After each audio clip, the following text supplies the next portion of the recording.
नमस्ते, प्रणाम। मैं हूँ आपकी वंदना। स्वागत करती हूँ फ्रेंड्स शशि उपाध्याय ऑफिशियल के चैनल पे। आइए प्यारा सा छोटा सा विवाह गीत,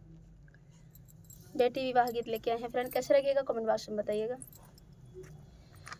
बाबा के दुआरा रे अम्मा के पेड़वा यार झूरा झूरा बहला बयार रे ललनवा यार झूरा झूरा बहला बयार रे ललनवा घर में से निकली नी बेटी हो गवनी दे सुना बाबा यार हमार रे ललनवा यार सुना बाबा यार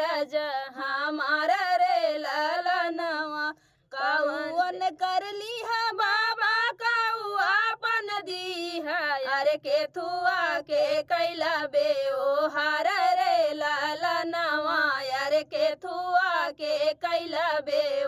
हर रे ललनवा फूल अपन दी है बेटी पनवन कर ली है अरे से नूरा के कहे बे ओ हर रे ललनवा अरे से नूरा के की है बे ओ हर रे ललनवा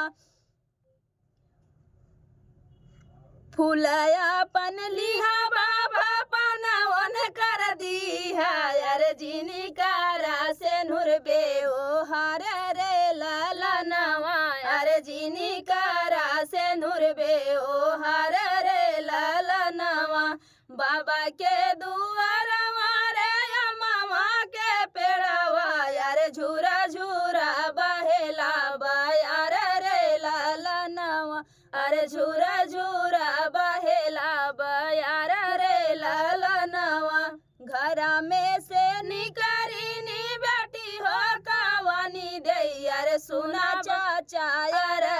हमार रे ललनवा यार सुना चाचा यार